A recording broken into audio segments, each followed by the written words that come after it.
Big news! Epic Games has started the mass filtering of unoriginal and copy and pasted content in Fortnite. If you remember, or if you don't, I made a video a few weeks back when they announced how the new Discover changes and how soon there's going to be a thing called similarity score being introduced into Discover, and especially how this will affect maps that copy other maps and basically is not allowing them at all, or maps that look really close to things that are already made. But also, there has been a few issues with how it's been implemented. I'll get into all of it right now. Epic just released this blog introducing content pre-checks and Discover filtering for Fortnite Island. Today, we're introducing content pre-checks to help improve the publishing process and Discover filtering to increase originality in Fortnite Island's promotional content. Here's how the two new features work. First things, we got content pre-checks, which allow you to fix issues before you publish. Content pre-checks give creators advance notice about possible rule violations or similarity issues, helping you quickly identify and fix issues ahead of content review. From now on, when you prepare to a release for publishing, our automated system will check if your promotional content, e.g. the title, thumbnail, or lobby background images, to verify that it complies with the Fortnite Island Creator rule and keep it authentic. We plan to expand the checks to cover additional rules in the future. If the system detects a potential issue, you'll receive a warning message. You can still continue with your submission, but your island may fail comprehensive moderation. So let's say if you upload your map or publish your map a new version, well, let's say if I type in my title and it's the same title as somebody else or pretty similar, there's gonna be a little warning sign saying that I can't use it or there might be some issues with moderation. Okay, it's important to note that this doesn't count for your own map, so I'm pretty sure you can still name your maps like 1, 2, 3, 4 if it's your map. So it doesn't apply to your own maps, but it will apply to if you copy from other people or a thumbnail or stuff like that. So as an example, this what it kind of looks like. Here's my old map. I'm not changing the name of it, of course, but I'm just going to show you what happens when you name it something that is different. This is an example. I'm just gonna call it Battle Royale. I think Battle Royale should do it.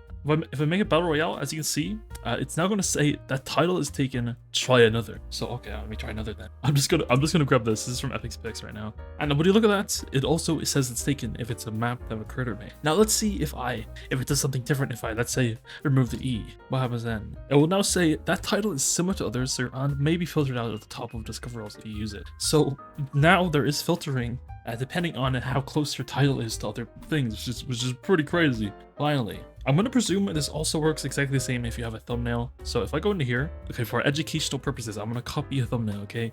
I'm not actually copying the thumbnail, okay? Don't worry. Okay, I just stolen the Battle Royale thumbnail, and again, it looks like it says that thumbnail is similar to others, so your island may be filtered out of Discover. So it seems like it's working. Where was I again? I think I was here. The automated system will also check your title and thumbnail to make sure they aren't identical or near to something another creator has already published in our ecosystem, which is what I just tested. In this case, your island will be blocked from publishing until update the promotional content. Content that is very similar to another island promotional assets will receive a warning and may have limited visibility in Discover, but you are welcome to proceed with content review. So if it's yellow, you can still go ahead with it, but chances are you're not going to be able to get in Discover because it's going to have warning flags on your island. So the best thing to do is just not even do it. Now, one thing I want to see if they actually have is that, you know, it just said similar islands that you've made, you can name things similarly. What if you name your island the exact same thing as an island that you own? Does that flag it or no? Or let's try this again. I'm going to do Road to Alexandria.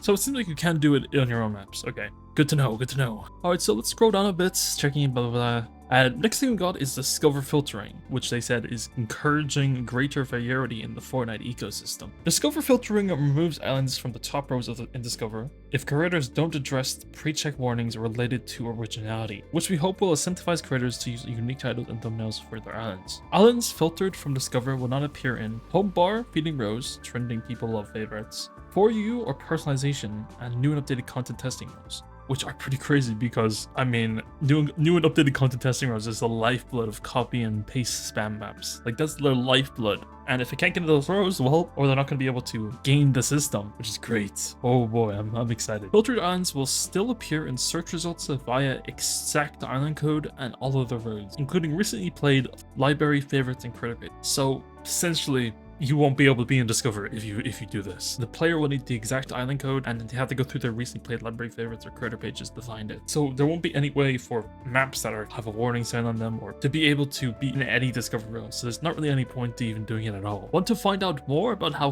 content pre-checks and Discover filtering? Check out the publishing page features and how Discover works documentation. Yeah, I'm going through this and I don't see anything new. I gotta be honest. And if there is anything new, it's pretty minor. Anywho's, we got the FAQs. Do content pre-checks apply to new releases of existing islands? Yes, starting now, all releases will go through pre-checks. So it's for every single island right now. Even if you update an old island, it will still count, so pretty cool. How will I know if my island is filtered from Discover? During the island publishing process, your thumbnail and title will be checked for a similarity to existing content. If your thumbnail or title is found to be identical or near identical to another island, you will see a notification and it won't be able to publish without updating your metadata, which we saw earlier. If they are very similar, you will receive a warning that your island may be filtered from the top rows in Discover. Yeah, and we saw that as well. My thumbnail or title has been flagged and I'm unable to publish my island or have been filtered from Discover. What are my options? Update your title, thumbnail, and background image, and then resubmit for review. Okay, oh man, that's pretty obvious. I want to publish a new version of my island, and the original title of the thumbnail I've created might be blocked or filtered from Discover. No, if you or your team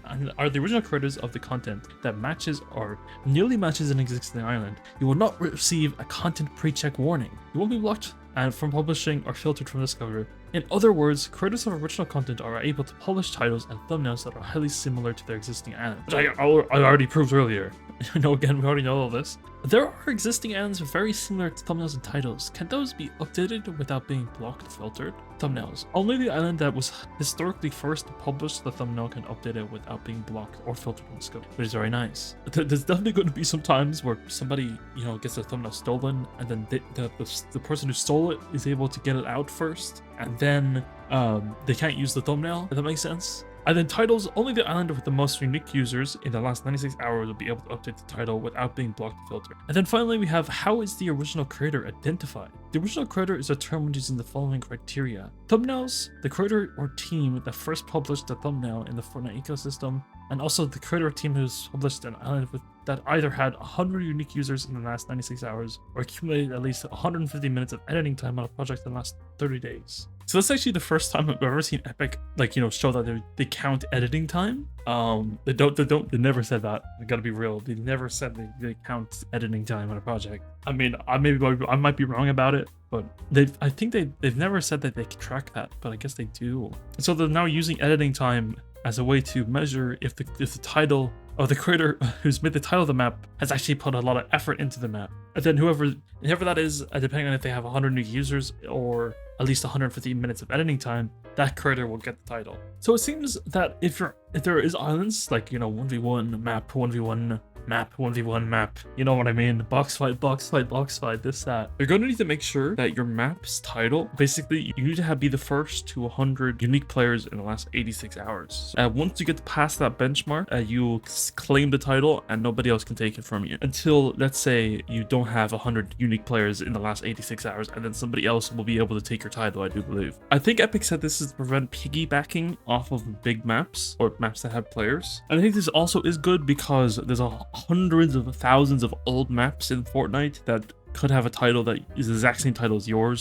map, and that might flag it. So to open up things a little bit more, they're not counting maps that currently have less than 100 unique players in the past 86 hours. Now this raises the question, let's say if I have a map that's released and if I don't get 100 unique users, and let's say if somebody else took my title and then got 100 unique users, does that mean that my old map, if I get over 100 unique users, does that flag it and I have to change it then? And how will I know about that? That's some of the problems I can think of, but we'll see. Because technically I had the title first, so does it remove your permissions if you don't have 100 unique players, or do you keep the title forever? That's what I want to know. Because if you keep the title forever, how does the old maps with all the different names work? You'd assume that you lose the rights to your name when you, let's say, don't have enough players. But also another criteria, not just the unique players, there's also if you have over 150 minutes of editing time in the project in the past 30 days, you'll basically gain insta rights to the map at the map's title, basically. So I guess that would prevent people from just taking your title, because let's be honest, these people who are taking the titles are not going to be editing more than that. Let's be real.